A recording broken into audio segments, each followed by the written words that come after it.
Hello, I'm Danny Koontz. Welcome to FM Corner. I'm the Director of Relationship Management for Windy City Equipment, and today's topic to discuss is preventive maintenance, what it means and what it doesn't mean. Most everyone has some type of preventive maintenance for their restaurants and their locations. It's also the first thing that gets taken away when budgets get cut. It's probably one of the most misunderstood pieces of business in which a service provider forms. And the reason for that is because most people don't understand it. The person in operations doesn't understand it. Finance team inside an office typically doesn't understand what all it means. Thus the reason that it can be the first thing that gets slashed from a budget, because it's very hard to show what the benefits are. It's easy over time to show what not doing preventive maintenance does, but day to day, it's a difficult thing to see. What you're doing when you do preventive maintenance is you are doing everything you can to try to at least cover the life of the equipment or extend the life of the equipment with certain things that are done. That's the goal. If I think it's going to be a 7-year piece of equipment, can I extend it to 10? And can I extend it to 10 by doing preventive maintenance on target, on time, as I'm supposed to, all the way through? Can I get an extra 3 years out of it? That's what your goal is. But at least get me to the life.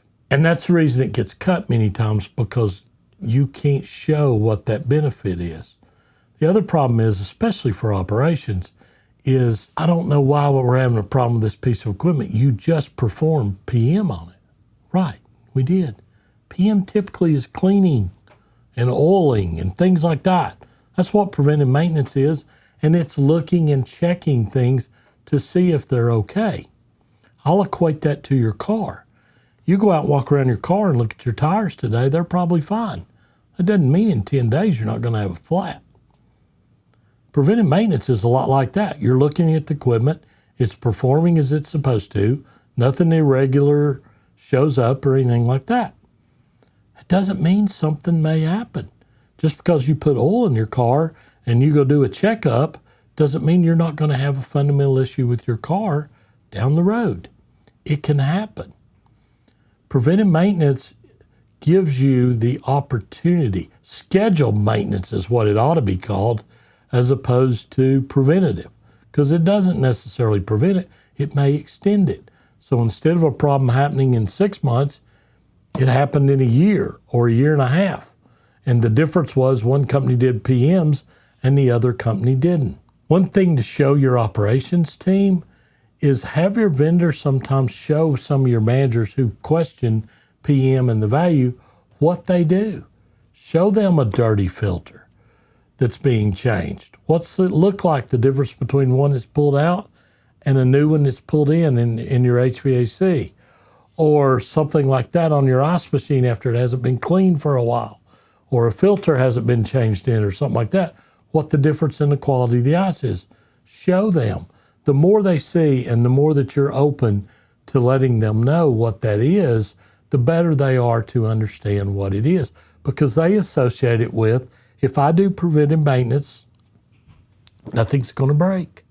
And that's not true. All we're trying to do is extend the life of the equipment and extend the time between breakdowns by doing it. You'll learn the flip side of that. If your budget takes away PMs and that's what you do, and you're told to give them up, wait about a year or so of doing no maintenance whatsoever, you'll see the difference. Your equipment will break down much more frequently and much more often, because things are going to get dusty, things are going to get messed up. Something's going to happen and it causes the rest of the equipment not to work. But the key issue is we're not doing maintenance on it. If we were doing maintenance on it as we were supposed to, the odds of this particular thing happening would go down. And that's all you're trying to do. So to me, it's more of a term of scheduled maintenance. And scheduled maintenance is no different than what you do for your car when you take it in.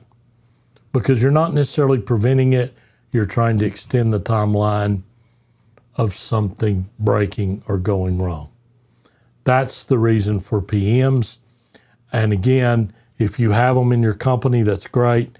if you're being asked to take them out, at least try to reduce them and keep some sort of PM being done on the equipment, so you'll give yourself a chance to make the life on the depreciation schedule that you've given that piece as best you can, at least make it to the life.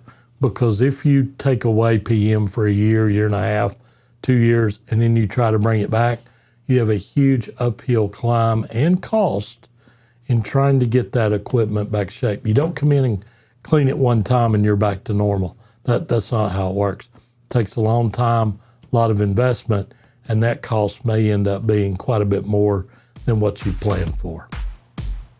That's it for today. Thank you very much for listening. I'm Danny Koontz. Hope to see you on our next installment of FM Corner. Thank you.